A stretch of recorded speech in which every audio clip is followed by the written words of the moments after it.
let us begin with a couple of opening questions. So this is the 10th of March. Tomorrow marks a year since COVID has been with us in Delaware. And it certainly has changed our lives, and it has changed education. I'm wondering for each of our panelists if you would just care to make a little comment about how you're doing in COVID and your families and your most immediate communities. Who would like to start? Well, I will. Thank you. It's okay. Bill Collick here. And when we look at COVID, or when we look at our kids having off the summer, as parents, one of the first things we want to is to get them in some type of program. You can look at having off June and July in most summers. Some of our kids remotely have actually been out of the education realm since last March. And you can only imagine how tough it's been to not have that in-person instruction since that time. And I can only hope that we as school boards and school situations are going to get going with the summer school initiatives and with mandatory attendance and accountability, because our kids are going to need it.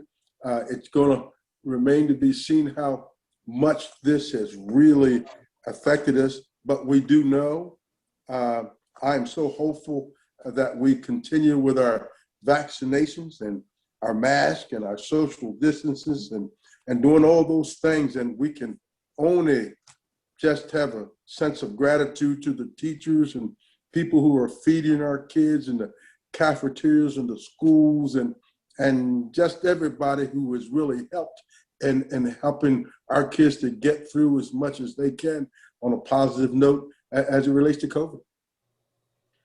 Bill, thank you so much. And you brought up a number of areas that we will want to touch on in the course of our hour plus of discussion.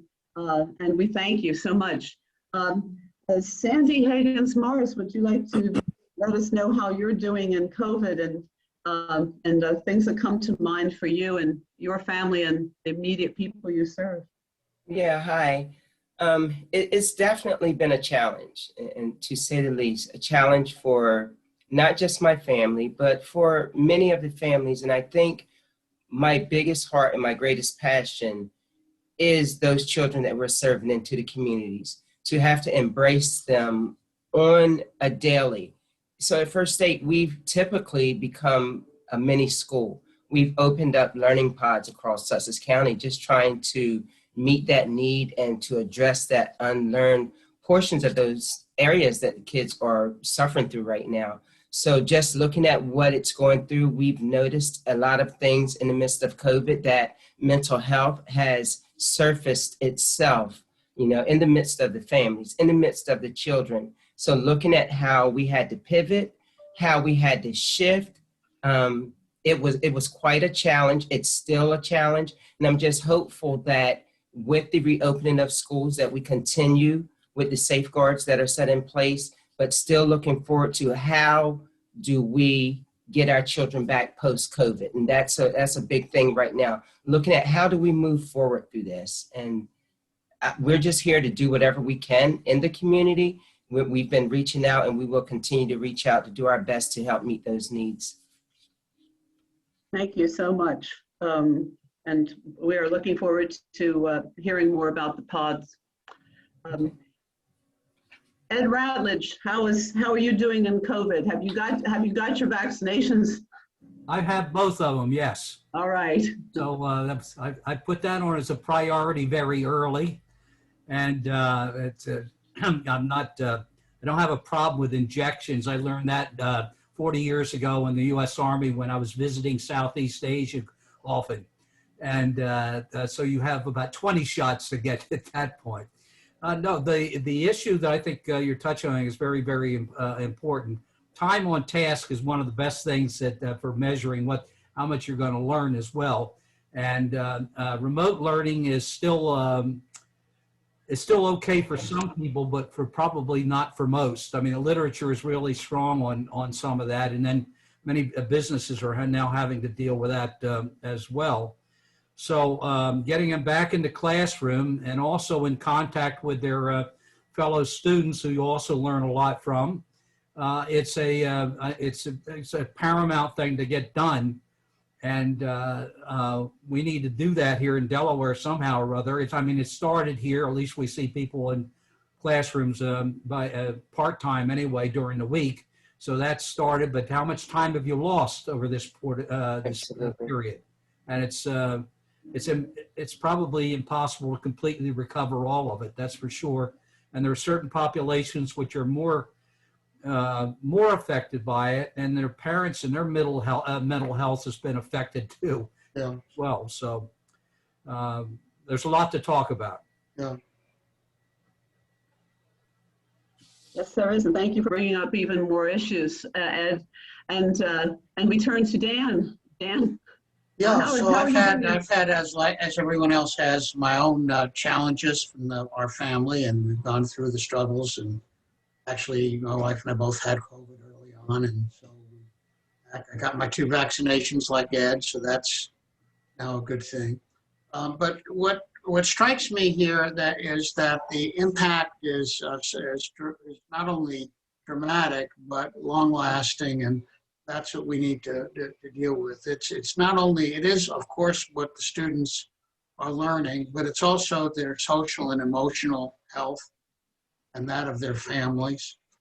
It's hard to be even describe this in dispassionate terms. It's affected every family I know of in different kinds of ways, but not always equally. And some of the impacts will be ones you see only somewhat later down the line. My own family, my grandson's spending his senior year in high school in his basement. You know, it's just not, that's just, and he's doing okay, but it's not what we all expect, right, from lives. So when I look on it positively, I think of, well, think of all the remarkable adaptation that we've all made, and I include the students, obviously. It was heroic. It has been, I think, in many, many ways, and so that helps to make you more helpful. And then the other is just a comment. You know, you were saying, Kathleen, about having spent a lot of time studying children, and one thing that's very important, and every parent and grandparent knows it, right, is that they have great needs, but they're also remarkably resilient if we give them the right supports. And so I think right now that's what we have to count on, and how can we reopen in a safe manner that provides that kind of support and allows them to really flourish. And it's not only making up time, it's building on their own development and growth. Talk about the dramatic changes, all our panelists, that COVID has wrought. And here we are on a day when there is some dramatic change going on potentially for education in Delaware. The Senate Education Committee is hearing testimony on Senate Bill 56. And I saw that that Vice Chair Lockwood had registered for our time today, and Lockman, excuse me.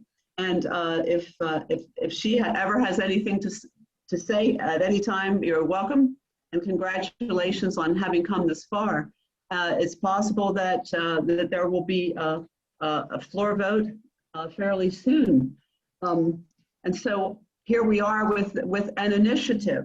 You all talked about initiatives in getting kids back to school, and so here we have a legislative initiative in response to the education equity lawsuit. So where are we in just looking at a general picture, panelists?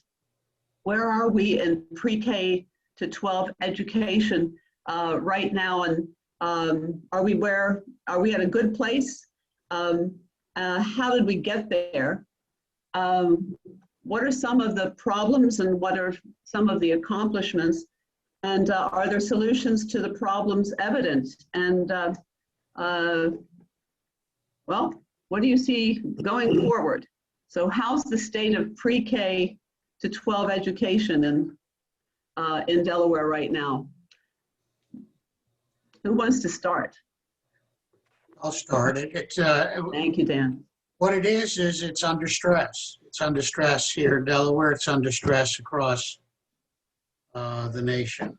And the patterns of adaptation are still not all that clear where to move. And we're going to see this, I think, for some time going forward. You know, we tend to think of the end of the school year, beginning of the school year, but I'm not sure that the pandemic is going to obey our timelines in all regards. And we've got a lot of complications, but I'm optimistic about what we can do. But right now it's a system under a lot of stress. But in the midst of that stress, there's a lot of other changes going on and prospectively in policy, particularly with regard to education funding, that could make a dramatic impact on the future development of education in Delaware and beyond. And particularly, I think, if you think of it as I do, that the pandemic we've experienced in some ways has highlighted some of the inequities in our existing system. They've made it even more visible, poignantly so in many cases. And that some of the initiatives underway now are a beginning, at least, to address some of those remaining inequities. Some have been addressed in the past. It's not that there wasn't any action, but there was some structural problems, and that's what the lawsuit was in part about. And the settlement now, as you have noticed yourselves, in all cases, is going to take a number of years to roll out, so it's not instantaneous, but it's good that we're underway. Kathleen, Yes, Bill, if I can add to that a little bit. carry on. You know, I have a niece that's a third grade teacher, and she often talks about, not reading to learn by third grade. It's a tough time going forward. And of course, we've talked about, some things, some funding, some possible funding. And one of the things that I'd like to see is a stronger universal pre-K curriculum. That's universal throughout the state.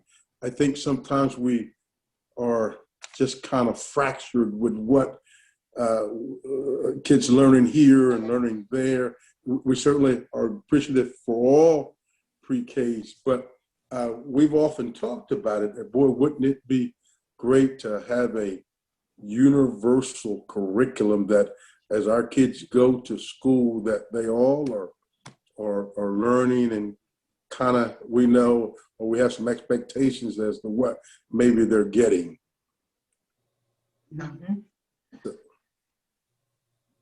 So, Ed, what's your sense of the state of pre-K to 12 ed right now? Well, I think Bill, what bothers me the most, Bill just made mention of it, is I'm concerned about the 0 to 3 group, which are not formally in the system at this point. They're are involved with daycare in some sessions, but if you are not getting a lot of help at home for those first 3 years, you're going to find yourself pretty far behind, and that would be very frustrating when you get to kindergarten or wherever you start. And that's not Dan probably remembers some of this stuff better than I do, but I know about the STARS program. I know about some of the other things that people are talking about on the before kindergarten kinds of things, and we obviously have some enrollment in in these other programs, including here at the university, I think. But I think that's one that you can't start so far behind that you can never catch up. And that's the problem with many kids. And especially from poor households in particular who don't have the resources. So it's not, it's basically urban in nature in some sense, to some sense minority, but it's not all. And but it's the kind of help you get when you're from your parents and so forth from 0 to 3 to start to kind of read and do other kinds of things, even looking at books is really a very important kind of thing. And it's not something that we're seem to be very organized about at this point. Dan has much more to say about that than I do probably, but that's what I worry about. Hmm. Well, isn't that amazing? Because the legislation is not addressing 0 to 3. I know that. So here are you saying, let's go even farther. Sandy, I was wondering if you had any comments on Ed's urging for concern to support 0 to 3. Yes, definitely. Definitely that 0 to 3 years old. And I go back to what Ed said about the parents being in a home, not being able to provide those services to them. What happens with those parents who have to go to work? Not every parent is a stay-at-home parent. And then I think about how we had to shift to homeschooling. Homeschooling works if it's intentional. It works when the resources are there, and it works when there are processes put in place that it's personalized for that individual child. But when we're moving through a pandemic and you've been forced to be there, you have a lot of other things coming up. And I don't know if, I'm going to say this, when you're looking at this with these struggles in the home and some of those less fortunate homes, we have to worry about the education piece. But as that stress comes forth, you're looking at more of abused children in the home.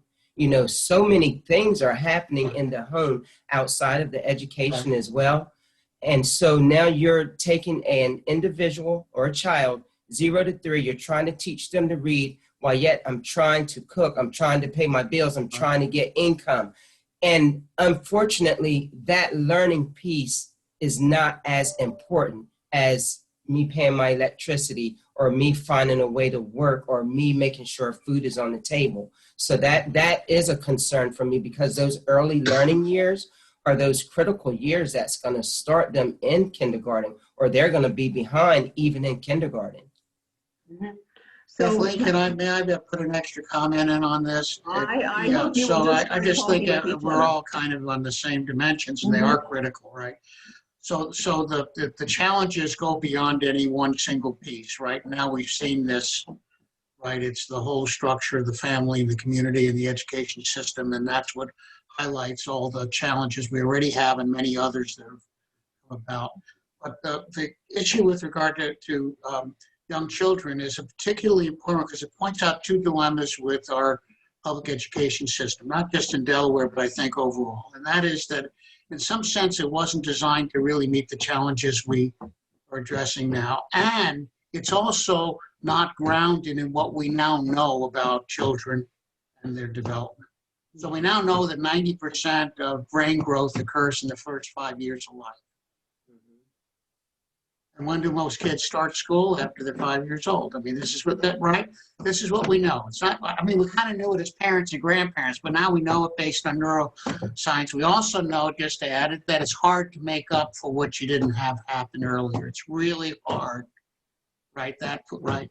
So we missed that window, and then we put that additional stress, and I think everybody here has said that, Bill and Ed and Sandy. So in part, I think you can see this in the education funding system too. It's not that we're not spending a lot of money, but the system wasn't designed to meet the needs we face now, and it wasn't designed for the children that are in the schools now, by and large. Not all of them, right? Only some of them. So it's this retrofit, I think, is part of the challenge.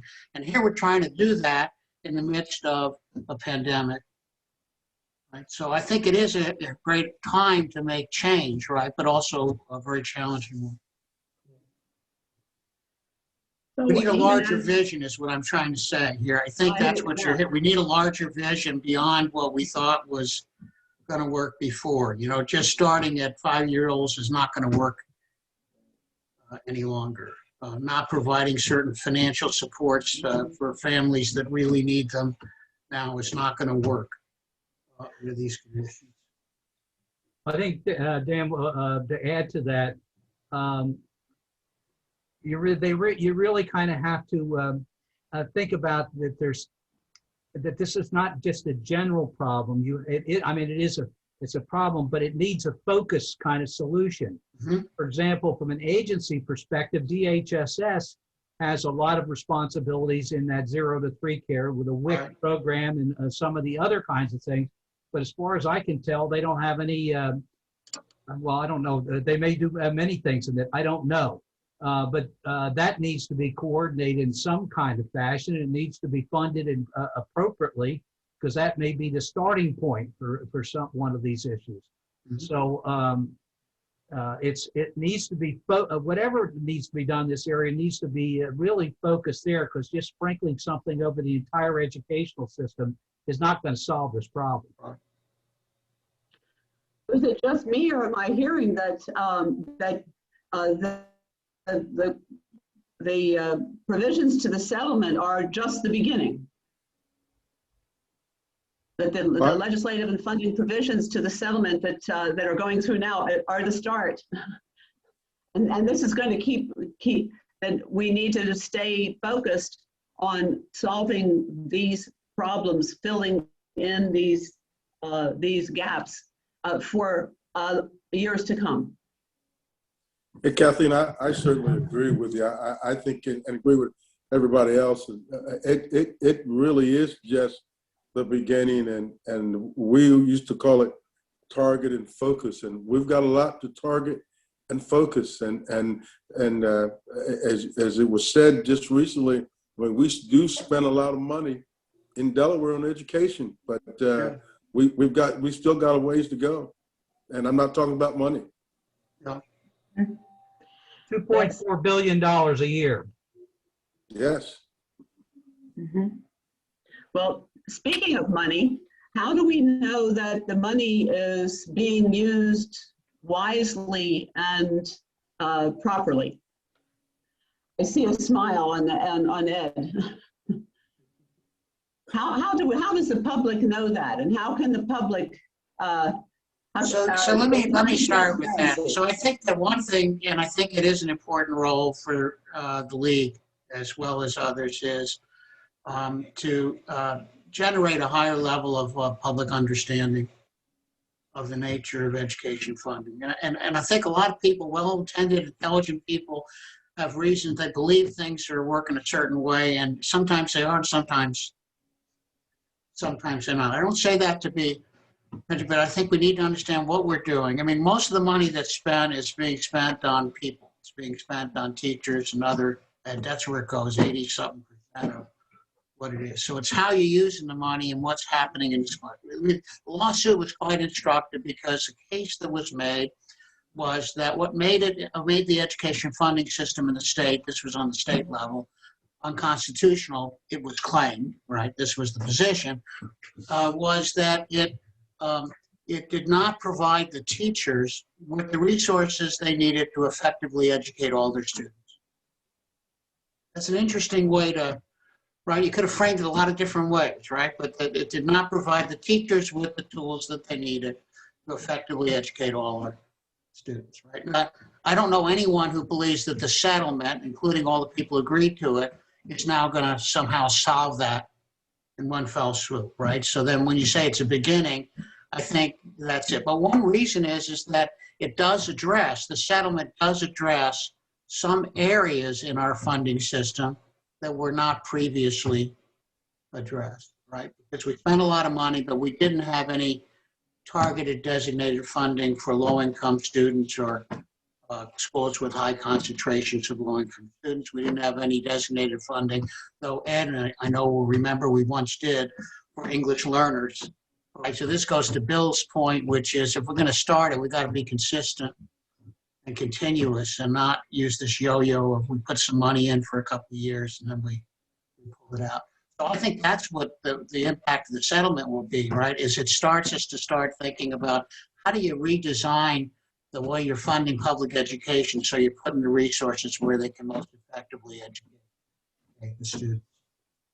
One of the difficulties of that, though, is the fact that we put it all in the code, in the legislation. It's in the, so whatever they do in terms of paying teachers or their hiring practices or anything like that is written down in the code. So when you, that's where you spend the money, the way the code spend it. And a lot of these programs, a lot of these issues are not within the code. So this is where Governor Carney was basically trying to do something with his opportunity funds. And that seems to be a more realistic way of doing something of this sort, but maybe needs to be expanded by double, triple, quadruple, or whatever, and focus it on exactly those kinds of things. Just putting, I mean, obviously smaller classes, if you get down to the size of 10, would make a real difference for some of the kids. And we do have an issue here, which is continuing. The number of students in school is dropping, and it will continue to drop for the next decade and a half. So, but we're also getting increasing numbers of special education students, which may cost us double, triple, or quadruple the money if compared to the regular students. That is going on as a steady situation. Started about 5 years ago or more, and it's it has another kind of impact in terms of absorbing dollars that we've got in there now. And so these children who are coming through the system are going to need more supports in order to be those children that take care of their elders, right? That's one way of putting it, yes. Mm-hmm. It goes back to our other, if you don't mind the conversation, it may be that we need some dramatic rethinking of the starting point. That if we made a greater investment in early childhood education, that more students would show up when they arrive at school prepared to learn, right, at a much faster and more effective pace, right? And then, so maybe we need to reshift our funding priorities. So it's not just the amount, it's how we're doing it. I think we do have a dilemma, and it's not unique to Delaware, but we're sure in it. And that is that we're taking a system that was designed for a world that was 80 years ago, and for students that was 80 years ago. And leaving aside how effective it was 80 years ago. I don't know if I want to go into that, okay? Because I'm not sure. I think we have all these visions about how effective it was when it wasn't. But in any case, whatever, even if it was, right, it's now we're trying to retrofit it, right? And then when we do that, we get into the problems I think Ed's pointing out is you got this structure. So you put more funds in the structure, but the structure just absorbs it in the way it was developed before. And it doesn't mean that the money and the resources are going where they're most effective or most needed. So it's not the fund, is it the funding formula then? Or is it the entire structure of pre-K to 12 education? Because I know some people look at the formula and they want to mess with the formula. But I'm hearing you say that probably the whole thing needs to be looked at. I'm saying that. I mean, for what it's worth, I'm saying that. I think that's how we're going to get a more effective system. But I'm also expecting, maybe it's because I've been observing, I think it's going to take time. I don't think it's going to be one single radical restructuring. I think it's going to be pathways that'll move us towards some changes. Mm-hmm. And that's what's important about, in my view, the settlement. It moves us towards a focus on how do we more effectively apply the resources to meet the needs of our students. But I would say you need a bigger design. I think Bill's right, and Sandy and Ed, we need to look at early childhood, right? And we need to look continuously. We also could look on the other end. I don't want to get us too far out here, but it was not always ordained that the 12th grade was the end of public education. Right, and so, we need to look at what our needs are now. Most people don't recognize that we didn't have 50% of Americans finishing high school till after World War II. Right, so the needs change, the demands change, and we need to redesign the system. You can't do it, I'll tell you, you can't do it without changing the funding. That's for sure.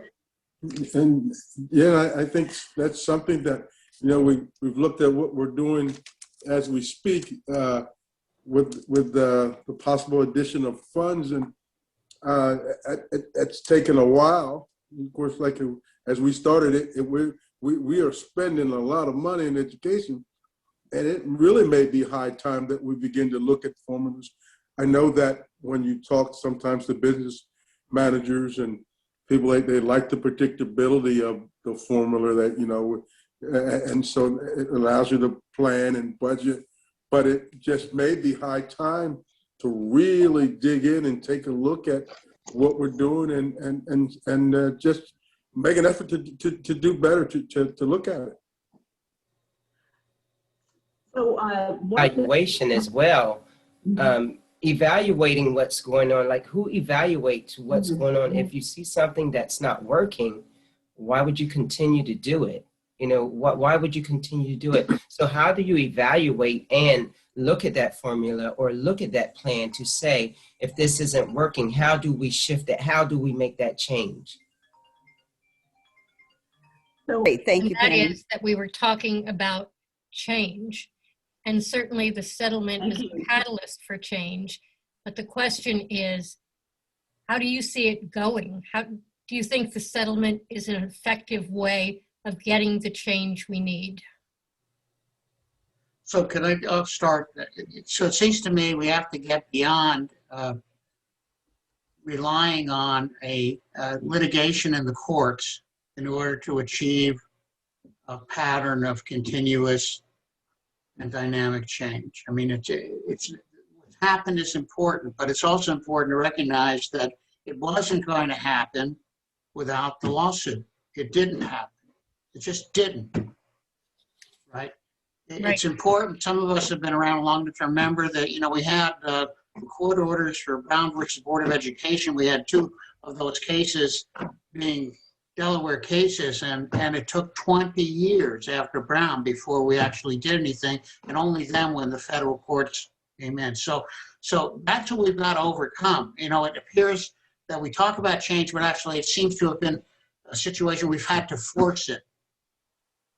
Right, and now we've got to, hopefully, the positive would be that instead of forcing it, that you now build a momentum where we say, we really do need to utilize our resources more effectively, redesign our system. We can't do it all at once, but if we all did it together, we'd probably get there faster than waiting around to have a lawsuit settled before we can make any changes.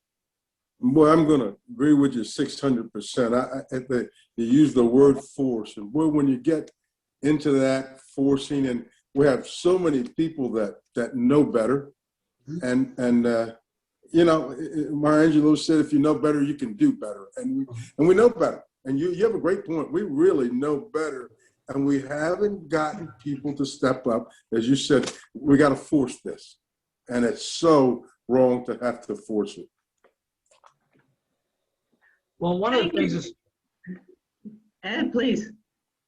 one of the things that's going to impact you in the long run is that the employers of the country are looking at what's coming out of many of the school systems, and they said these people do not have adequate skills to do anything to help me. I don't need somebody with a BA or other degrees in that thing. I need to have somebody that can do X, Y, and Z. And the question is basically whether people understand that and can. I think the Pathways program was partly in that movement, and I'm not exactly sure at this point exactly where it is, but that's one of the things. The other thing is that we've known for decades that kids seem to fall off the straight and narrow path somewhere in the 5th and 6th grade. If you get to that level and you can't read and you cannot do simple arithmetic and things of that sort, it looks like it's impossible for you to do anything. And so the Pathways program, which I don't think starts until something like the 9th or 10th grade, maybe needs to start even further down to where they can be associated with other kinds of skills that might be needed. And at the same time, you say, well, why can't they read there? Well, because they started into the school system unprepared in the first place, mainly the 0 to 3 issue once again. So what you're going to continue to propagate through the school system and these problems, unless you get that taken care of. Mm-hmm. Well, I'm A lot of the changes that would be needed. We have now, we're representing. Yeah. Let me start, Kathleen. So let me start with the second. The answer is absolutely yes, because a lot of the changes that would be needed. A lot of the changes that would be needed to improve educational equity would be statewide changes. Mm-hmm. Okay, so even if you were focused in Wilmington, right? But there's a particular mandate to deal with issues there. That's because of the Reading Consortium. I think I got my numbers right. I think it's the 6th state level commission having been created since 2001 after the passage of the Neighborhood Schools Act, which basically resegregated the schools in the city of Wilmington. That's what it did.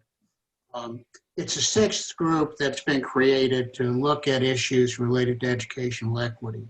The focal point it was in Wilmington because the situations seemed to be particularly acute there, but they're statewide, and we had we could go into that, and your Sandy and Bill know as well that these issues are everywhere in the state. So, and most of the changes that would be required would be statewide, but there are some areas where the improvements that are recommended by the consortium could have benefits far beyond what would be occurring in the city. And there are others which have to do with the issues of the structure of public education, right, that are particularly complicated in Wilmington.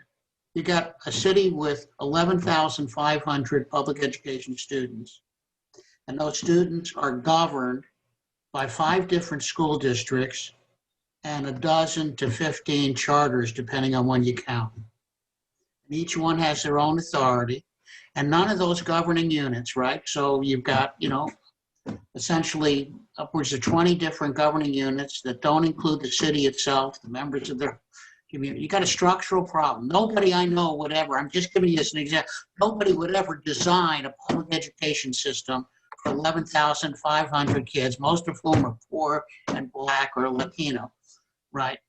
To fragment the responsibilities for their education to the extent that we've done that. And then fragment, of course, just go back to, you're fragmenting the use of the resources. Right, so this is where I think in a larger sense, the consortium is looking at issues that have been examined before and say, we need a redesign, but the question is how to get there. And that's what's the big challenge is. And so if we can build some momentum in certain areas, that would be great. Right, it's been, the redistricting effort was put on hold. The consortium had been authorized under legislation to develop a redistricting plan for Wilmington that would be submitted to the State Board of Education for their review. And if they approved it, it would then have to go to the General Assembly and the governor for confirmation. But when COVID hit, that was all put aside. So one issue in this legislative session, right, is how that'll be handled going forward. Will they go back and reauthorize consideration of redistricting? Will they not? And then I won't speak for Bill and Sandy, but I think they know that the issues sometimes downstate are also very complex because you've got a lot of small districts, and that's not always the most effective arrangement. Finance, funding, governance, effective education to more equitably deliver education to all the children. Would you describe the Reading Consortium as a collaborative enterprise, or is this more is this more an imposed solution to problems. I think it's very collaborative, but I think what's distinctive here, and I say distinctive in a very positive way, is that it has now direct legislative participation and leadership. And the earlier commissions didn't. Mhm. Participation by lawmakers then is critical to the work of the Reading Consortium at present. How do we let our how do we support our lawmakers in setting aside their fears of change and being willing to explore new solutions? Don't everybody talk at once. Well, I mean, from your standpoint, I'm just saying, from the standpoint of the league, and I mean, maybe it's, I don't mean this to be too sad, but, figuring out how we in the community, and I don't mean just the league and the people here, can set aside our own fear of change and resistance, maybe there is a more effective design for public education than the one that we have. That the evidence would indicate that we're not doing all that well for some of the students, and particularly for low-income students and other students with significant levels of challenges. So maybe a redesign is needed. That's where I think the activism could come, that we should be willing to consider. And, I go back to my point with Bill. I think we're in agreement. We shouldn't have to be waiting for the courts to do this. We should be working on this together and saying, what can we try that will make a better educational system for all the students? I agree. I think whatever we do, we have to balance the scale, this equity scale of hiring and daily practices. What are we doing with our hiring? Because certainly they're hiring, whoever you hire is going to influence people now. And then, is it done daily? Is it just a check off the box? And we can't just check off the box. We've got to get people practicing best practices daily with our kids. It really is a thing that's going to have to be looked at, and it's going to have to come.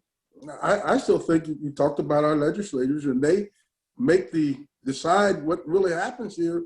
And we've got to get, I always say, if you got to find out what you need to find out, you got to go. If you need a good carpenter, you got to get a good carpenter. If you need a good person, a mason, you get a good mason. But you got to get someone who's got some vision, and so that we can move forward. We can do better. We really can. And again, I'm going to go back. We're already spending a lot of money. And so we really, it shows us you just can't throw money at it. It's got to be a rhyme and a reason and to do better holistically. Let me be a little. Just touch base on something. Please go ahead. Then I have some comments from our attendees today. Yeah, I just want to touch base on what Bill Collick was saying in terms of hiring those teachers. But you also have to look at retaining. We get those teachers in there, but how do you retain those teachers? So, I listened to some of the cases that I taught with teachers in the classroom. Case in point, if a district incorporates a program or new curriculum into the school system, and then they don't provide the funding to pay for that program, then teachers are coming out of their pockets, to pay for the programming. Then you have oversized classrooms and they don't have the support. So not only hiring the right teachers, but then we also have to retain those teachers and look at it from that aspect too. If we're going to have qualified classrooms, if we're going to have classrooms where students are being learned and taught, we also have to look at how we retain those teachers and what do those teachers need inside that classroom to bring forth the best possible education for those students that they're dealing with. Sandy, I appreciate your saying that. And Bill, too, the role of teachers. I recall with now a great deal of wry humor my time teaching as a national board certified teacher, and it was quite typical to hear on Monday morning that we have a whole new approach to XYZ coming, and we expect you to implement it next Monday morning. That's if you're lucky. Sometimes you get a whole 24 to 48 hours. And perhaps the teachers who are here on this event will recognize this.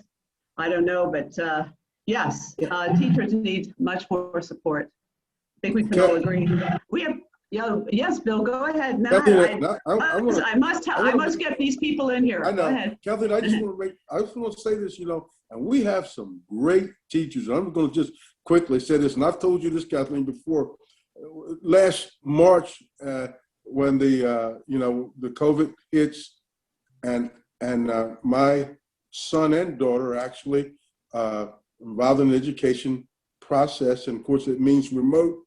And I look at it, I spent a lot of time with my granddaughter, second grade, and I look at last year from March to June, and then I just look now from September to present. And boy, what a job her teacher has done. And so we've had some great teachers, and Sandy said it, we've got to make sure that we're able to keep them and make sure that we are supporting them and getting them what they need to be successful, because we do have some great teachers. Sherelle Clark also asked for more information, and this goes to your panelist comments earlier that we need to share information.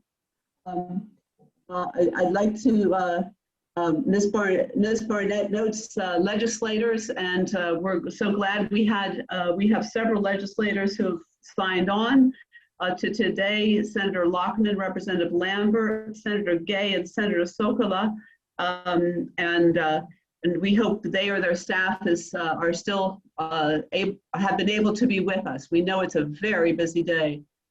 Sandy Spence, could you explain a little more about what redistricting would have included or addressed?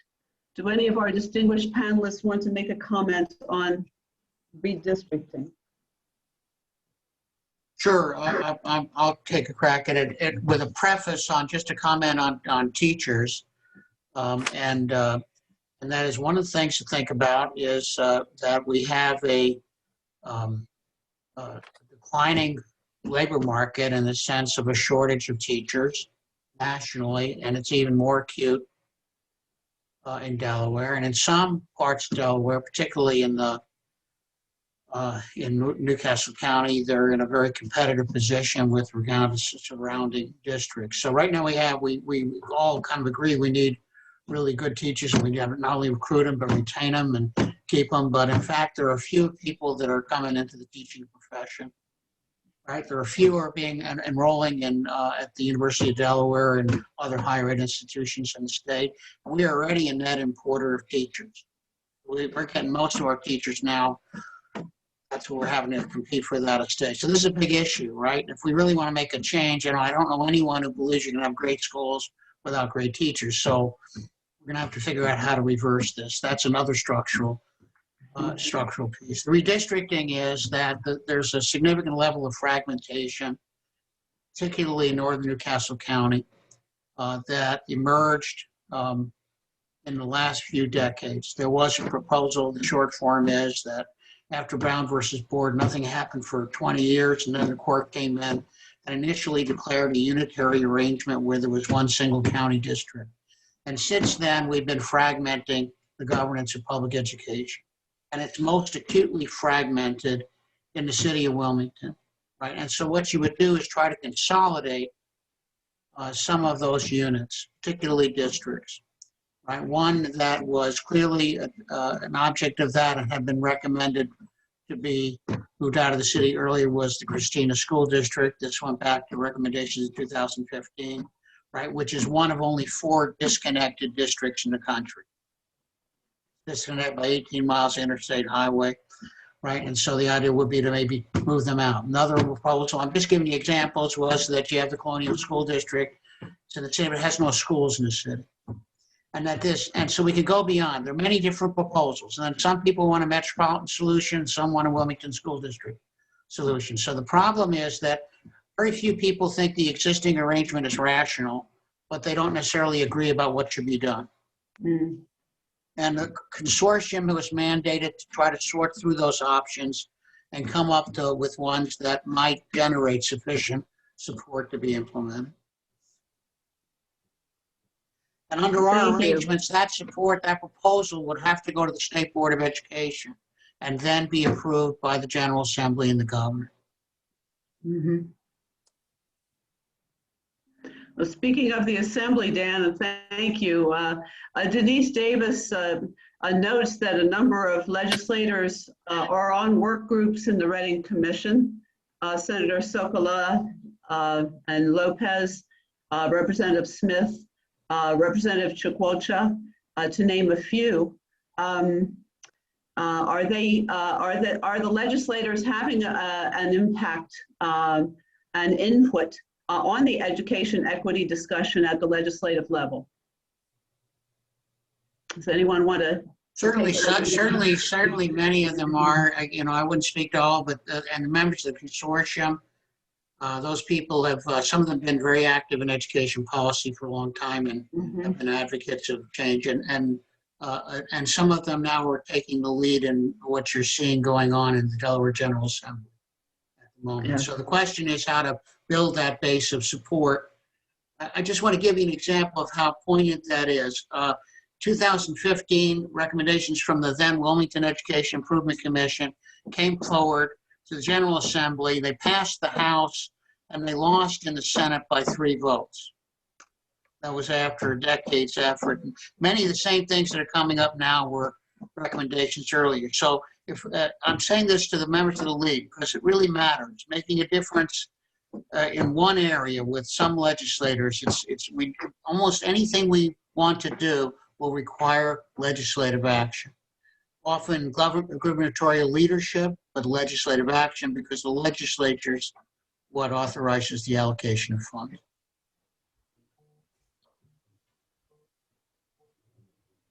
Gosh, I can feel the portfolio getting heavier, Dan. Thanks a whole lot. So I'm going to put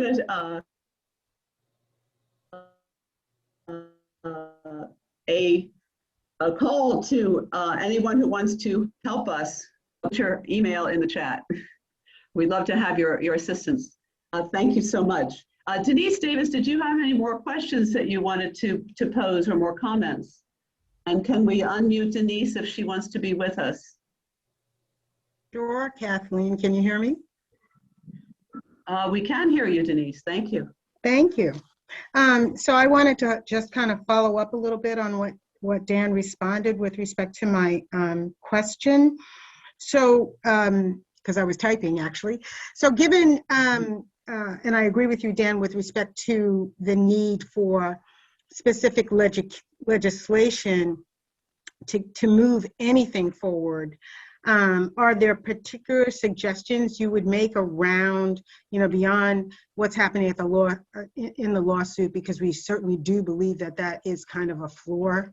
Are there things that are coming up that you are aware of that we at the league can be supportive to help move the legislature? Because I'm sensitive to the fact that although many of these legislators might be on work groups, they need to engage other legislators in such a way that they will vote for these things and move the agenda broadly forward. And I think that to the extent that we can help to push that, that's something that we at the league with others can do. So I'm just interested in your thoughts about that. So I think in a sense, Denise, you answered the question exactly as it should be, that I think those who are taking the initiative deserve the support of people who want to see change and believe it's time to change. And those who are not need to recognize that there's an expectation from the people who would be voting in the next election that we need people who are actually going to help to improve the public education system in the state. We need to make some difference. I think we've seen some change.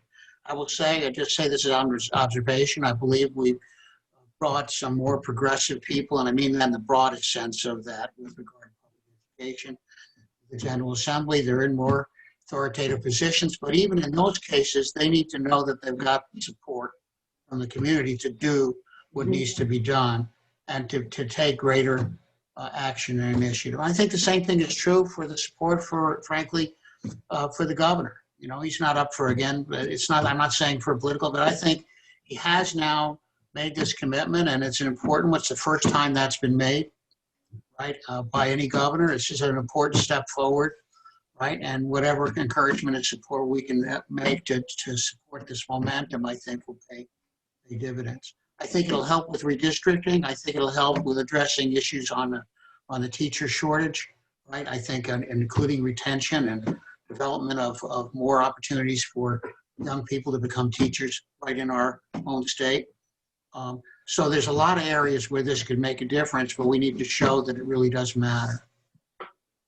And the folks, I think, in the past, I'm being simplistic about it, and I apologize, who seemed reticent to change. I don't even want to use the word resistance to change. They seem to have the dominant influence on a sufficient number of legislators, right, that things kept getting put off. And when I say they're put off, I'm talking about being put off for decades and decades. And that's what needs to stop. Our children can't afford it, and we can't afford it as a state or a nation. Dan, to that point, I hate to use the word to kind of shame people, but to the extent that you look at even contiguous states to Delaware and the educational outcomes as you look across the various student groups, it's very apparent to me that Delaware is kind of at the bottom of the rung. So, you know, I'm asking what actually moves some of these reticent folks. I mean, as we think about jobs in the future, as we think about the increase of a workable wage, much of the population here don't appear to be able to be considered for these higher paying positions because they don't have the educational capability. They just haven't, you know, we haven't moved the population to that level, wherein other states have done that. Is there a way to kind of move the legislature? Again, I'm thinking about that question about how to move people that ultimately will have to vote on these things in order to make some of this happen. Yeah, so I don't have a magic wand on this, but I do think it's that legislators and people who are prospective legislators, they are responsive to what they think their communities want, what they think they will support. And my view, there has historically been a higher level of engagement from folks who were at least skeptical about change or resistant to certain changes than there has been from those who would promote those changes. Some of that may be in itself socioeconomic in nature, but we have seen some shifts in this last election. So that's the pattern. I would say the first order of business would be to support the people who are actually showing the guidance, right, to improve the public education system. Right, because they are taking the action in a sense. They are willing to engage in a certain level of risk in doing that, and they deserve that support. I think if they get it, they'll do more. And there's a question of resources, right? But again, I think we talked about before, it's not just more; it's a matter of how you're using the resources. Could I be skeptical of that, Dan? I would think of nothing less than having you be.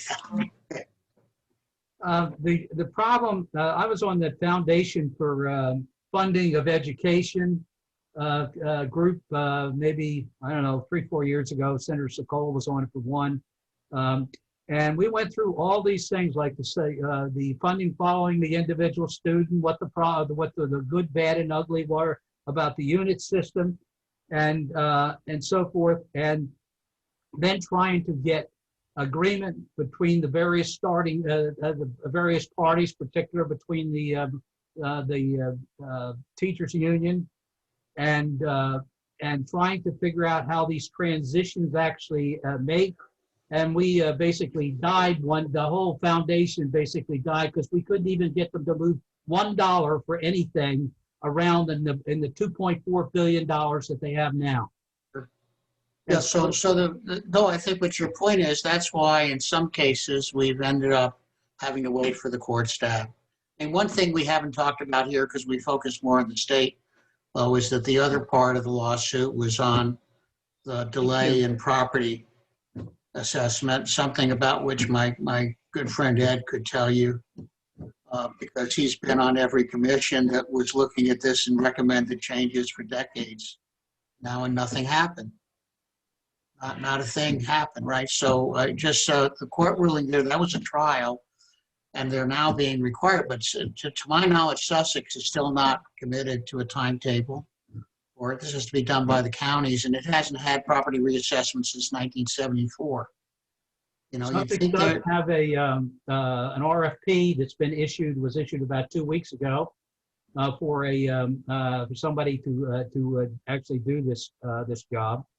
And but I will have to tell you, and I'll right out front here, that reassessment is not going to solve a single one of these problems. The only dollars that actually come out for the districts are 10%. After you finish the reassessment, you can raise the rate by 10% after you've rolled it back to a zero increase rate, and then. But that 3% is or that 10% is 10% of $700 million, which is $70 million, which is not a very large sum when you start talking about 2.4 billion, which is what it's in there right now. So it's a penance, and I don't think that will not solve it. What it'll do is actually make the system fairer, but I don't see it solving any of the problems that we're dealing with here. Having said that, going back to moving the deck chairs around on the Titanic on this thing with the school districts, in looking at the history, Bill Boyer and I looked at all the way for everything that had been done from 1954 forward, and there are lots of great ideas. Not a damn thing was done, even though we went through the mess of desegregation, and I sometimes scratch my head about that one too, whether it actually worked the way it was supposed to work. So that's why I kind of I'm a little bit unwilling. That's not up to me, obviously. Unwilling to blow up the thing now and permit another 5 or 10 years of these kids coming up in the 0 to 3 group to come through the same damn system as they're coming through now, and with no real evidence to show that the problem's going to be solved by any of the solutions that are out there right now, or basically any evidence being produced that it's going to solve either that problem or basically the 0 to 3 problem. And I agree. You talked about we can throw the money at things, but boy, if you don't have the proper leadership, I just look at things that I've seen. Culture awareness, people that are with their boots on the ground, with kids every day, doing these things. I'm just telling you, I agree with you. I think throwing the money doesn't make it happen, as opposed to having people make the difference. People make it happen. And until we address those things of the target and focus of things that we need to fix, throwing the money is just throwing the money. I agree with you.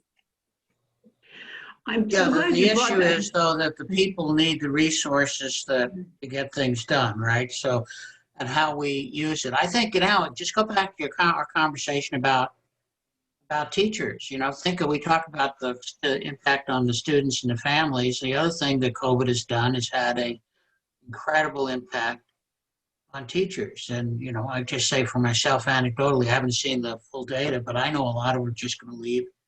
They've just had it. They're exhausted. They feel undervalued. They feel somewhat disrespected. The people, you don't need, they're sometimes portrayed as the problem rather than the solution. So it's not a surprise that fewer young people now want to go into this profession when they have other options. That is a terrible thing for our country. It's a terrible thing for our state that we don't value this. We're not going to have the people we say we want to take the leadership roles with our children in the classroom if we don't elevate the recognition and support for our teachers. Dan, I agree. I've been good friends with a guy, and you guys probably know him by the name of John Hollis for a long time. And we talk about minority and things that are not happening. And John, I bet you 40 years ago, was at Seaford High School. DuPont Company was in Seaford, and he talked about that there simply were not enough minorities going into the science field, and John should start a program. And at first it was just a science program, then they called it Merit, and it's been in place for 40 years. Doctors, lawyers, and I just look at, there's a guy making a difference, and he surrounds himself by people who make a difference too, or difference makers.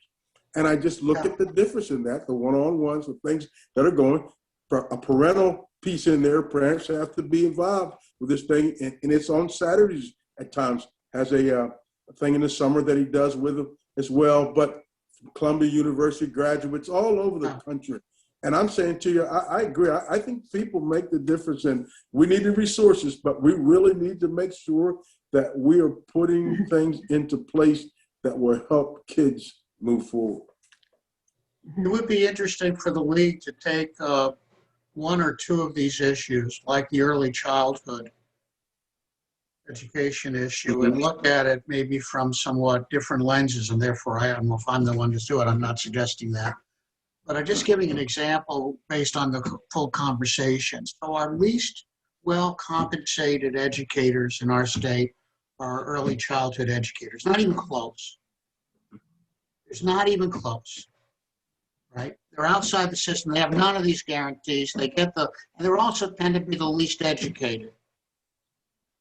Yeah. Right? Noted.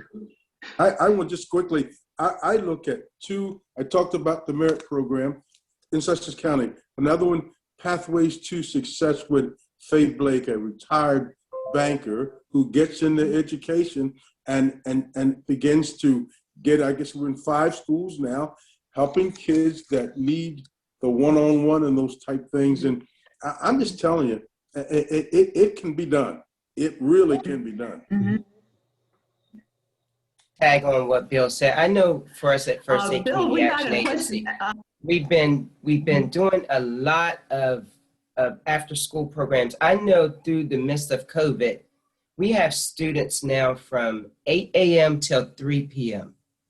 And it's a lot of work. So I can only imagine what the teachers go through, because some of these people in our pods, they are not certified teachers, but they are willing to come in there. Of course, they're compensated, but we can nowhere pay them what the school would pay them. But we're finding students on their Zooms, and they're having 70 and 80 activities that they have to complete. And mentally, it's draining. But we're sitting there and looking at it, and I have students that say, I give up. I don't want to do this anymore. Mm-hmm. I was already failing before I came in here. Now I'm really failing. So I'm looking at it from kindergarten. We have from kindergarten to about 8th grade. And we're trying to also, in the midst of that, prepare our children for workforce, because we also have an employment program. But when we're finding students that can't even fill out an application or can't even read the application, you know, it becomes a big issue, and it becomes a concern. And it went back, and I don't know if they took the cursive writing out of school, but what about those basics? There are some things that these young people need in order to move forward. So we try to get them at the earliest age possible and transition them all the way up through high school. But it does become a challenge, but we can't stop. And as communities, I know the schools are doing what they can do, but if we don't begin to continue to partner and continue to jump on board and take our own ideas out of it and focus on what's best for our young people, because these are the people that's going to be taking care of us in the end. We have to delve in and make sure that they're getting that quality education at whatever that cost is. Thank you, Sandy, because you are serving every day and all day. Every day, And every all day, the all day. children, all the children, every day and all day. And our hats are off to you, and you're a guiding light. There's no question about it. You know, we just had an interesting question really quickly from Joanne Hawsey, wondering about the business community getting more involved in improving education in Delaware.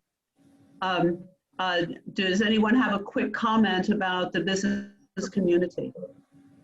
They have a role basically in the Pathways program. I know about that. And other, I don't think they're hesitant to express their opinion. Most of the people that I know in that coming from the business community will let you know. And certainly the chamber is very much interested in this particular issue. And it's an important thing for people to understand that they've got a whole nother world when they get out of high school they're going to have to deal with. And to deal with that coming out, I can't even imagine with having difficult reading and poor writing and math skills. That's got to stop in some way, shape, or form. And I don't know whether it means that it has to be the whole system has to be turned on its head, or maybe they're trying to do too much, and that basic stuff is not being handled as well as it needs to be. Thank you. And this gets me to one penultimate question.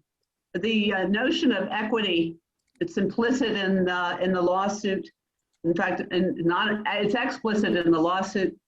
And the notion of structural racism over time. Can we move toward equity for our children? Can we deal with the effects of structural racism? Well, I would say we must, but can we? Well, we're gonna have to, if we're gonna reach our potential. And you know, we're talking about what's going on now. Well, what will the world be like in 30 years? I mean, kids get into high school at 18. You know, you look at the computer age and changing. What will those jobs be there? I mean, what's going to happen?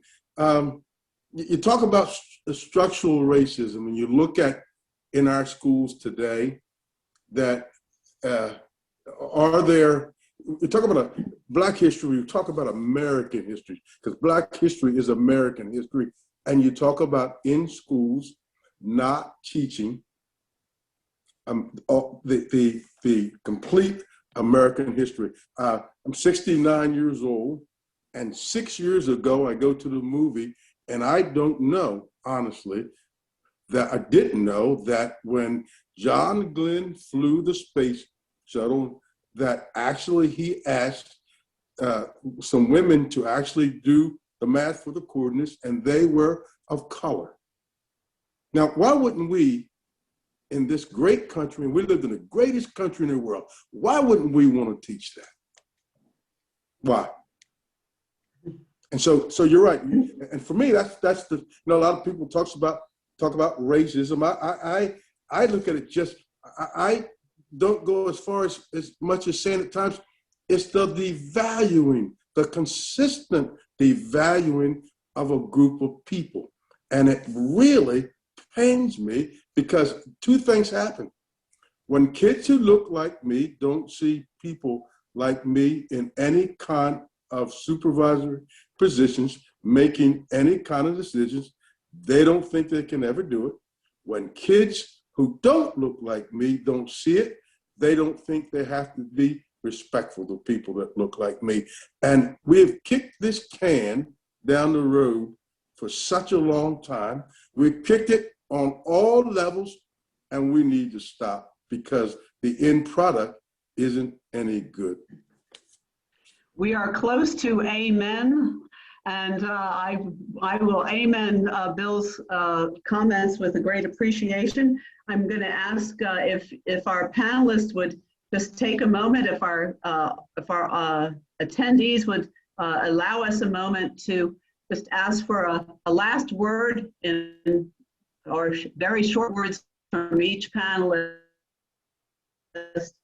about the forward. Would you like to make a last word for the day, as our time is coming to a close? In fact, some would say it is closed. It's exactly 3 o'clock. But let's extend just 30 seconds and make a little round robin of our wonderful distinguished panelists. A final comment. I will make a comment and say, I think that it is what I would call an open secret. That is, we know, right, deep down, that education, right, is the absolute best investment we can make to combat structural racism in American society. And now we need to deliver on what we know. Thank you much, Thank you. Dan. Any more comments on any aspect as a benediction for today? I just concur with what Dan said with education. When it comes to education, that's what's needed in our system. And until the structures are fixed or the structures are working, it's going to continue to go downhill. Thank you, Sandy.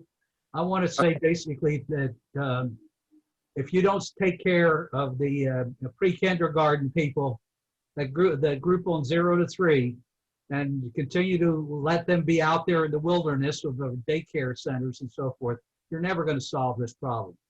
But you can do more than one thing at one time. The governor certainly could get some work on that done in his opportunity fund, and then you can proceed with some of the things that Dan is talking about with restructuring, if that's an appropriate thing. I want to say Thank that you, Ed. And Bill, you get the last word today. I want to say that all of you, well said and well done. I'm going to leave with, and I think the COVID has done this for us and showed us once again, as Dr. King said many years ago, that we may have come in different ships, but one day we would see we're in the same boat. Thank you all. I think you've done a great job, and I appreciate that. I've learned a lot from you. I thank our distinguished panelists, our wonderful attendees, some of whom have left us a request for more information from attendees, and the League will take this up. We're grateful for your participation, and we wish you all success in your education endeavors, in your work in the community, and your work with children.